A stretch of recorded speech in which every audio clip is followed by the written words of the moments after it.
Hello and welcome to our review of the movie Sicario. It's a really nice movie. I wouldn't say it's a crime drama. It's probably the reason why I didn't watch it until Chirag actually recommended that I watch it. It's a gritty action movie and it's a thriller and keeps you hooked till the very end. Yeah, it's directed by this French-Canadian actor called Denis Villeneuve. I don't know how to pronounce it. These French people have weird names. He's made movies, really good mind movies like Incendies, Blade Runner 2049 and Arrival. And in case you haven't seen any of these movies, I suggest you watch them as well. But we're going to start with Sicario because it's so well done and well drawn out, and it was so good that we're not going to stop any of our spoilers. We're going to ruin the movie for you because we think it's awesome. It's the best. Yeah. It's one of the finest action films I've seen from start till finish, and it's so cleanly done. There's no hype, there's no unnecessary drama. It's very crisp and it keeps it real good. Yeah, it's very gritty, like Very you said, yeah. And when you said the word gritty, I was like, I don't know. I've seen some crime TV shows like Narcos, and it's a bunch of really egotistical drug lords who try to take over territory by measuring dick sizes. So I thought it was going to be one of those movies that's like, oh, it's gritty because they kill each other and there's blood. But no, this is gritty as in like the way that the director has made the movie. I don't know how he's done it. I think Chirag will be able to explain it better as we go forward. But the way that he's done the movie is that you feel like it's so realistic that it actually sends butterflies in my stomach. I don't know. You should watch it and give us your You opinion. should definitely watch Write it in the comments write below it in the comments. whether it actually made you feel that way. It's just amazing. There are three main actors, and I would like to say there's a fourth one, but he only appears for just a short amount of time. The top three are the most badass actors that I've ever met. I don't think you would consider Emily Blunt a badass actor, but in my book she is. She's definitely a fantastic actor. Yeah. And we have Benicio del Toro and Josh Brolin. Some of the best. These guys are so down to earth, and you can see it in their acting, the way they pull off the roles. It's nothing. There's nothing overhyped. There's no over the top action. No drama. Nothing. It's just very clean, crisp, and they go through. Yeah, but mind you, it is over the top stuff. So you should watch it for that reason. It's not for the weak-hearted, and there is a little bit of gore in there. Yeah. And it's not like the blood spattering gore that you see in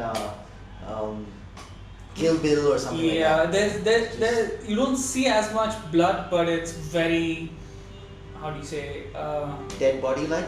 dead Yeah, bodies. Yes. that sounds about right, yeah. I think they've got the dead body makeup down. I Oh, was for scared shitless. I still dream about that thing. But yeah, two badasses. Like, if you look for badass in the dictionary, you see a picture of Benicio del Toro and Josh Brolin making love. No, okay, that's not. Well, if they do it, it's still badass. Why not? Yeah, exactly. So, and obviously the fourth actor that we said is John Bernthal. The guy Punisher. From The Punisher. I was going to say the guy from The Walking Dead, but yeah. But Punisher, I like him from the Punisher. Yeah, but Punisher released after the movie. Correct. So, but either way, you guys know him as the Punisher. He was there only for like a few minutes, and I was like, hey, that's a Punisher, making out with Emily Blunt. But It didn't last long, and not pretty for him. yeah. Pretty is an interesting. Pretty is not the word that I would use for this anywhere in this movie. Oh my god. So, yeah, I mean, the way that this movie is done is just that it's really drawn out. There's not a lot of music. There's a lot of silent, long drawn out scenes, and I guess that's what you could say adds to this gritty element, so to speak. But maybe you can explain how they do it. So they kind of utilize a lot of wide angle shots, and for things that you don't generally use wide angle shots for. So if it's a conversation, you don't use wide angle shots necessarily. You'd go close up or over the shoulder or something to show the minute facial reactions that you need for acting, because it's film, it's not theatre. But the way they've drawn it out is all these intense dialogues that you just really need to watch. they establish the location as well with those wide angle shots and get in the conversation.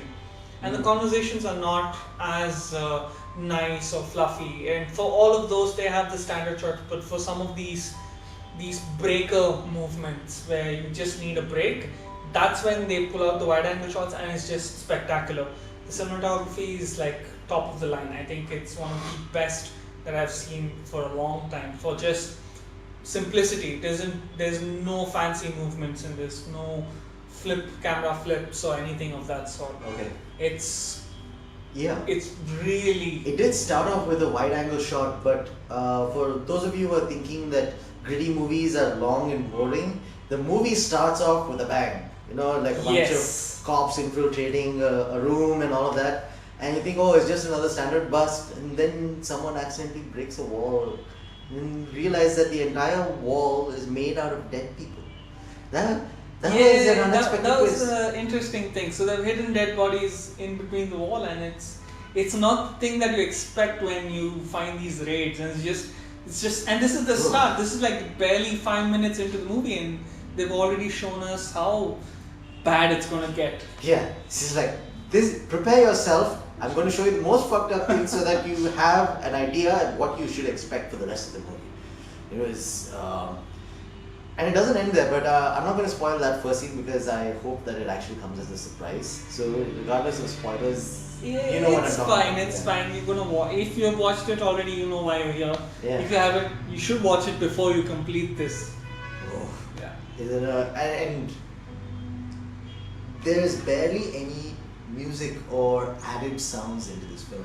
So the scoring, the way they go with it is very minimal feel. So they score only when there's nothing there, nothing going on. When you're establishing locations or actions or transitions. Yeah. But when the actual action is going or something critical is happening, there's no music.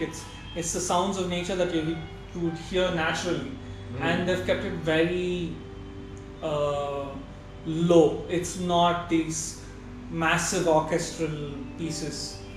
So even during the action, it's just dread. You know dread is coming in. Throughout the film, they have that consistent orchestral score. It's very minimal. There's like maybe 12, 13 piece orchestra. Yeah, and it builds up dread. Like you use a word that I would use as well. Like the feeling is dread. Yes. If you don't think so, you can comment and tell us what you think of music as well. Yeah, so the movie also doesn't use music in scenes which are usually extremely disturbing, you know. There are some scenes where they're interrogating prisoners and all of that, and usually they try to cover it up with music or anything like that, but no, they decide to play the entire thing of what's happening in the background, so you actually feel what the prisoner's feeling, and it's not a pretty sound. You know, they artfully, I wouldn't say censor it. They undercut the music portion of it. They don't want you to get distracted by it. They want you to watch what's happening. They want you to understand how it feels to be in that position, and that's why there's no sound. It's just the dialogue that comes out and that you don't want to be there. So you would avert your eyes. But if there's music, it kind of undercuts the aspect of it. No matter how good the scoring is, music always undercuts the action. But in this, they've just cut off the music, so it's straight to your head, and you don't really have a choice but to sit and watch and listen. You can't shut off any senses for you to. It's right in your face. Absolutely, it's beyond because it's very immersive that way, because they are not using extra sounds. It doesn't feel like it's been post-processed too much. Where obviously it's a very big budget production movie, I guess. Yes, it's a big budget movie, and they still. I mean, it's not one of these B-grade movies that you get to watch where they don't have the budget, so they don't have the music. But they have the budget for the music, they have the budget for all of these things, but they decided not to use it. And fun fact, Benicio del Toro actually had a lot of dialogue in this movie, but he decided that it would not make sense for him to share his life story with any other character. So they've cut off 90% of his dialogue. There is him in speaking is very little. Yeah, yeah. He just broods throughout the movie. It's just about that. And Josh Brolin is the comedic part of it. He's one of these. I don't know if it makes sense to say that, but he gives you dread in a comedic way. Yeah, I mean, who would like to laugh in situations like? I think there's a scene where Benicio del Toro gets in the face of the prisoner that he's interrogating, right? And by in the face, I mean he's putting his crotch next to his face. I would feel extremely uncomfortable with Benicio del Toro with that to me. And Josh Brolin kind of laughs it off, and he's like, Oh, that's totally normal. yeah, it's yeah, fine, yeah, it's cool. normal. Yeah, I mean, and after that, they leave a lot to our imagination as to what's going on. So they don't actually show us how they interrogate or torture the prisoner.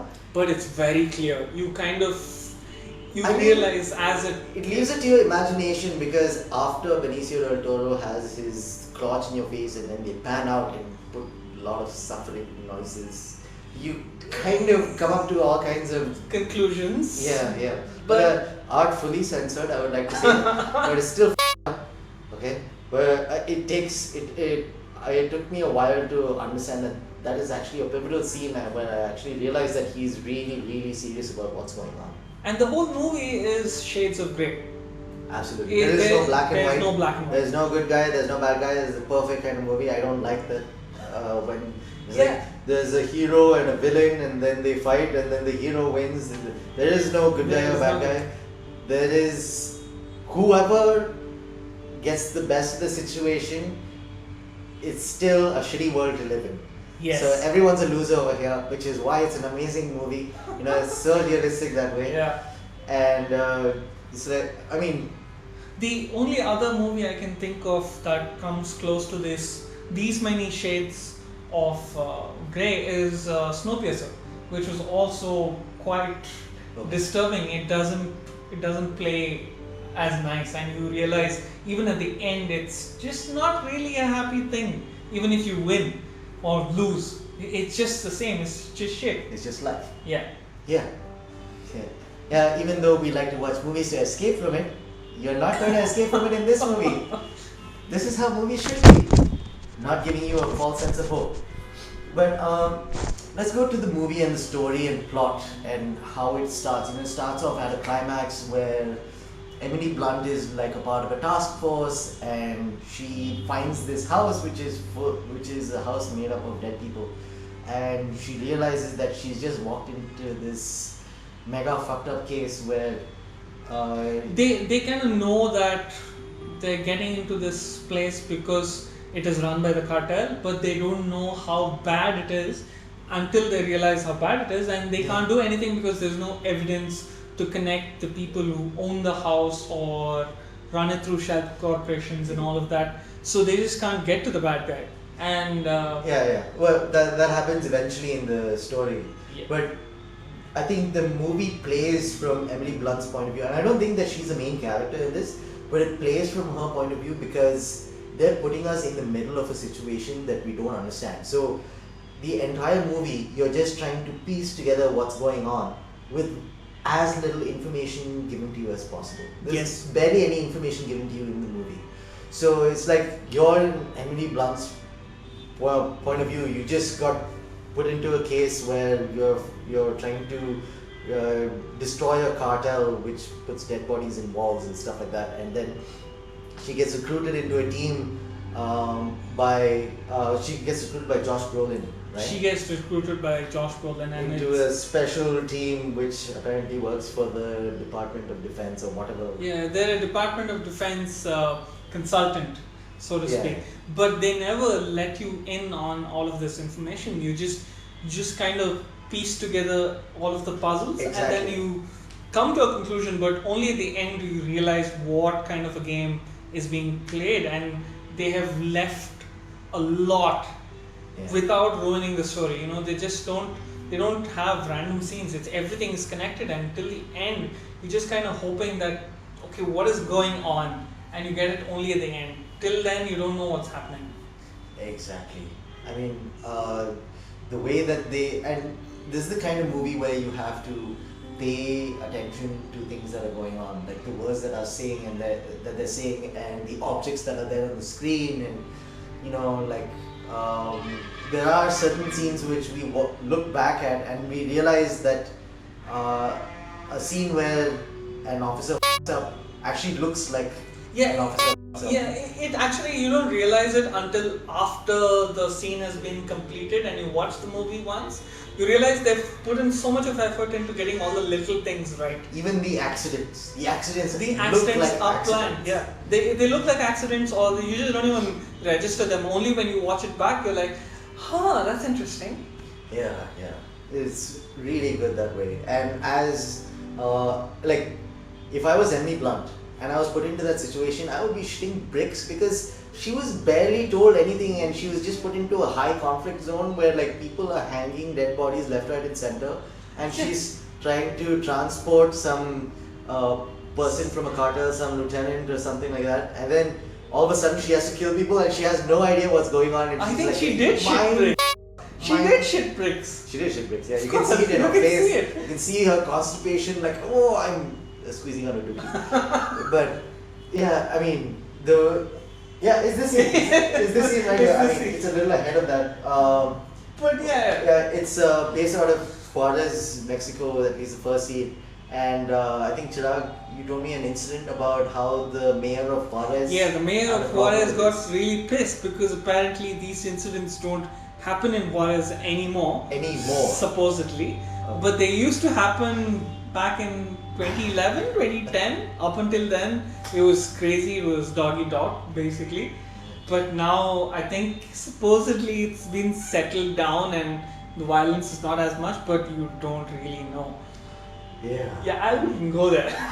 It's like, and in the beginning you think like Benicio del Toro is like one of these guys who is just on the payroll and he's just trying to get by and all of that. But he's so calm in these really, really high tension situations that if you just look at the movie from his point of view, it's going to look like a bland movie of a guy who's so bored and just killing people because he doesn't really give a shit. Yeah, you think of him as this, just this guy who's doing some consultancy work. You don't expect him to pick up guns and fire, but then he just does that like it's a pencil and he's writing something. Yeah, I mean, all the other guys in the force, they're on top of everything and they're so aware, their eyes are open, and they don't miss a beat. They're constantly on the alert and they just do their job. They're like, okay, let's go, let's do this, turn left, look up, look down, this guy just doesn't care. He's like, it's fine. Oh, it's just a bunch of guys who are trying to kill me. It's like, I mean, if it wasn't for Emily Blunt, I wouldn't realize that the situation was actually serious. Yes, Emily Blunt is the one who gives out the most emotion in this movie, saying like she really doesn't want to be there, but she wants to be there because she has a conflict of interest. She wants everything to be black and white, and she wants to solve the problems and create like a case and get them to court and have judgment upon them, send them to jail. I think Emily Blunt is like a character who personifies our general sense of morality as we live in a civilized society. Yeah, you want everything to have a logical end to it. You want criminals to go to jail, have them do some community service, do something facility or something like that. But no, No! This is not how the world works, ladies and gentlemen. They will show you how it does, actually, and you will not feel like living anymore. Yeah. At least not living in this kind of society. But actually, this is a reality, and this, I feel like when you go into high conflict zones, you would see something very similar. Yeah, I don't think that's why they say war is hell, because you don't see these clear lines. There's no courts, there's no justice, there's no officers of the law of such. It's just you do whatever it takes to survive, and you try to survive and come back home. But hell, what do we know with pussies? And in case you're in a high conflict zone and you have a story to share, please do share it with us, because we like stories. But I mean, Sure, it's not. I mean, we're living in a small apartment where we're fed and we're sheltered and clothed all the time. We don't know what it is like to live in these high conflict zones. So, I mean, if you have a documentary that we should watch, please do share it with us. Yeah, absolutely. Josh Brolin is really interesting character because, like you said, he's like the comedic character, but I would use the word trickster. Trickster, yes. He's very duplicitous, right? He's tricks- basically Loki. Yeah, He's Loki. He is like Loki. Yeah, so he tricks Emily Blunt into coming in and being a part of the force by not giving her too much information about what is actually going on, like who they're trying to capture and what exactly are they trying to accomplish and why they're going to Mexico when they're supposed to be going somewhere else. They're supposed to go to El Paso, but she thinks she's going to El Paso, but that's in America, but they don't. They cross the border They cross and the go border, straight which to is not Juarez. in the jurisdiction, which is not according to which is not supposed to be according to the law, because American governments, most agencies don't have jurisdiction over the Domestic agencies don't go abroad to settle disputes. They generally take care of stuff inside the country. Only a few, agencies like the DoD, CIA, NSA have jurisdiction to actually go outside. So that's kind of what is the play here. Exactly. So like Emily Blunt represents the voice of the people who have jurisdiction within USA. Josh Brolin they still represent the American government for what they do outside the USA. And then there's Benicio del Toro who does what the f*** he wants. Yeah. Yeah. He's like hellhound, unleash the Benicio del Toro. You actually unleash Benicio del Toro in this movie, but it's the second one is a little more unleashing. Okay. But that we shall watch next time. Yeah, I can't wait to watch it. Sadly, I didn't watch it in the theaters because I didn't know about Sicario until he told me about it. Thank you very much. Blew my mind. Yeah, and I really found out that the director of the movies that I liked all happened to be the same director. Yeah. Yeah, so it was a very fascinating surprise that I had over there.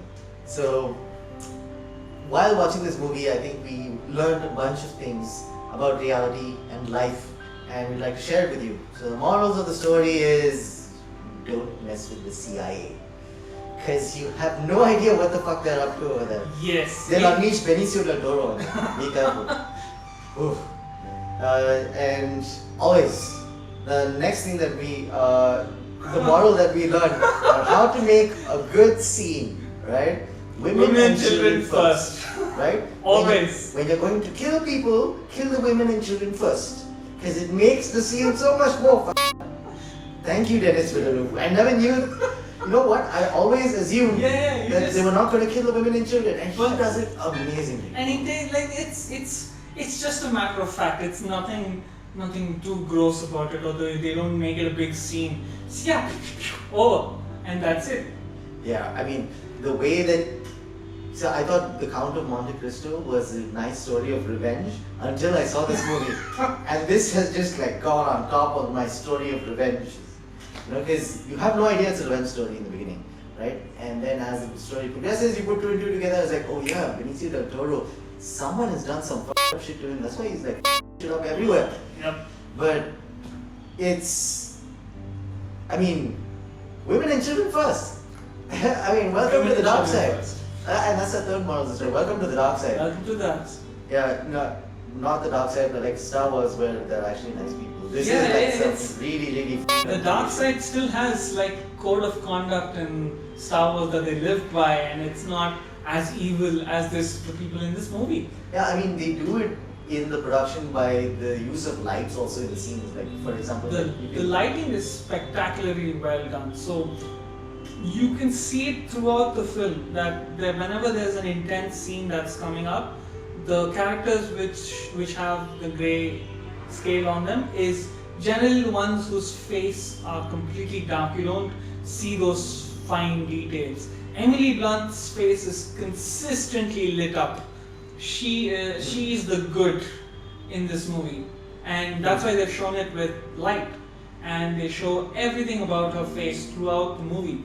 But with Benicio del Toro and Josh Brolin, it's always a shade of grey, and Benicio del Toro is consistently in the shadows. You don't see him lit up completely for most of the intense scenes, especially the ending where he has to ask Emily Blunt to sign a contract saying that everything happened in a natural order, and his face is completely darked out, and Emily Blunt is just, she's crying and she's sobbing, but her face is lit up so well.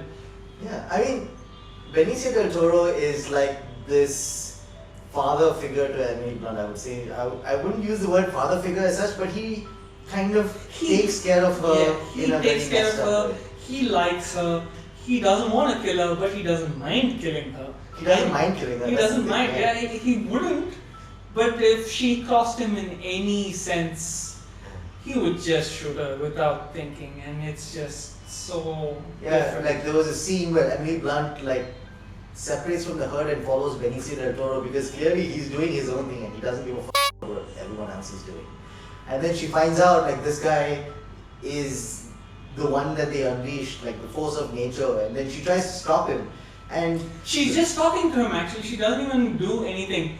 She has a gun pointed at him and she wants him to stop. don't do this, don't do this. And just as she's speaking, he fires straight into her, and and he knows where to fire because she's wearing a vest, so it kind of saves her. But she's got like injuries, blunt force trauma, as I would say. So- but he doesn't care. He said, So "Don't." he takes care of her. He shoots her, but he shoots in a place that she won't die. So it's like, here's the pain for not following orders. But yeah. I mean, he does take care of her, and he does. Like he tells, like there's the last scene of the movie where he forces her to sign the paper Yeah. that everything was done according to procedure, right? She's hesitant, so he puts the gun to her chin and says, This "No, is life. This is how it's supposed to go. It's not fine and dandy like you, And- Bambi. if you don't sign it, you'll be committing suicide." And the way he holds the gun is exactly the way you would pull the trigger if you were holding the gun. He doesn't just shoot a point blank because he wants to cover his tracks, and it's instinct. Exactly. I think there's some things that you pointed out that I want you to share with them, which is about how accurately they use the guns compared to usual action movies as well. Like Benicio del Toro, how he positioned his gun.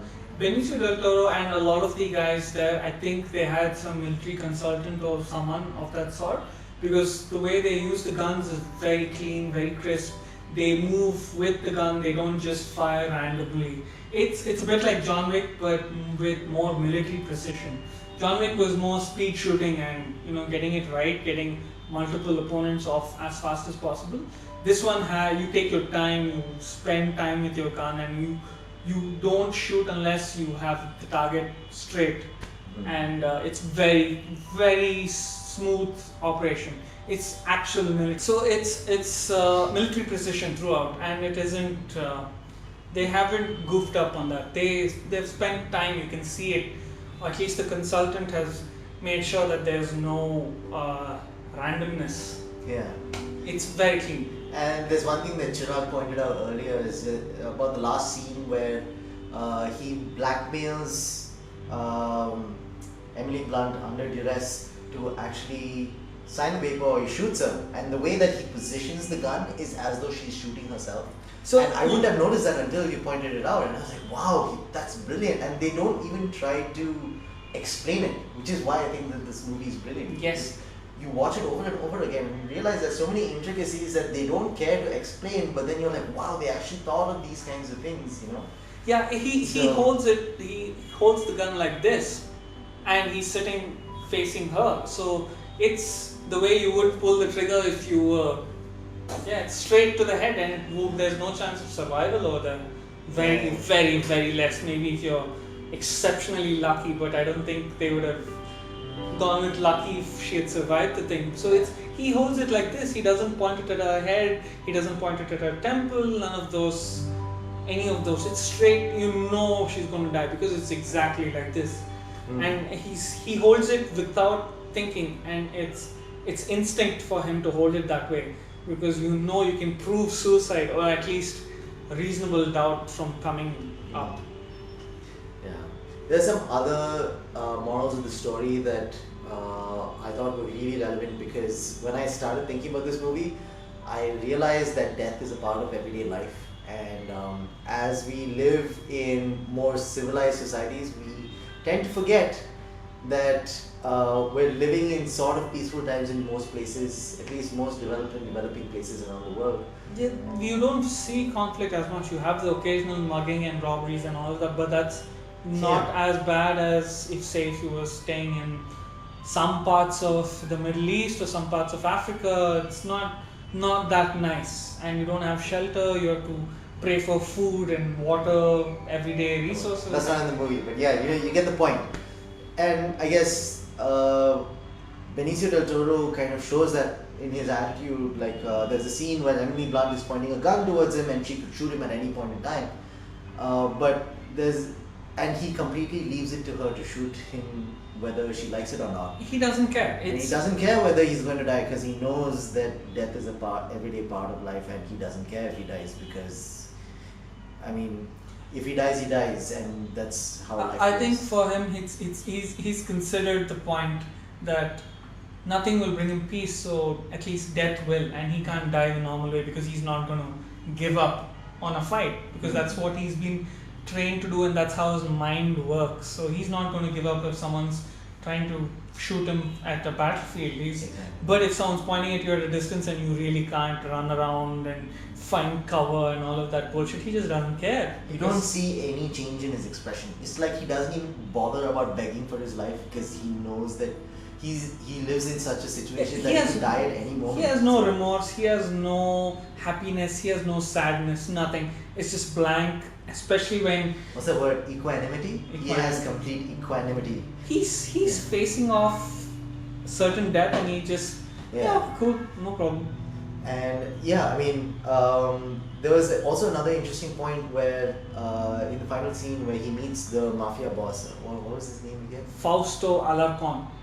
You remember the character name? Yeah, so I'm terrible at this, so I always rely on Chirag to remember these things for me. But when he's meeting Fausto and he has a conversation about him, about all the different methods that he uses to kill people and their families and all of that, and he says, "Who do you think we learned it from? We learned it from you guys in the CIA." And it was like, okay, so that's the next moral of the story, that the worst always learn it from the best, and how the best really take advantage of people. And that's how the world gets. So, life is shit and learn to live with it. That's another one. Life is shit and that's another thing that we wrote down. I remember that. Yeah. And it was a very gritty movie. And after that, I really didn't give a shit about anyone for like 5 days because I was like, oh, life is so short. I could die at any moment. I'm just gonna do whatever the hell I want to. And if you want to feel like that, you should watch Sicario. Sicario 1. And 2. So Chirag vouches for 2. Definitely. Yeah, so, even in 2, they start with a bang and end with a bang. So they've maintained it. I think this is one of the best sequels too. They haven't gone, the way generally movies go, where the first one's great and the second one's shit. Yeah. This one they've lived up to the next review. So that's our review of Sicario, and if you like it, please give us a thumbs up and subscribe, comment all the stuff you liked, you didn't like. Absolutely, and please share your most favorite moments about the movie with us so that we can maybe take a look at the scene again and see whether we actually missed out something, because this is one of those few movies that actually has a lot to look at again. Yeah, for sure. Definitely worth a watch and a rewatch. See you. Bye-bye. Bye.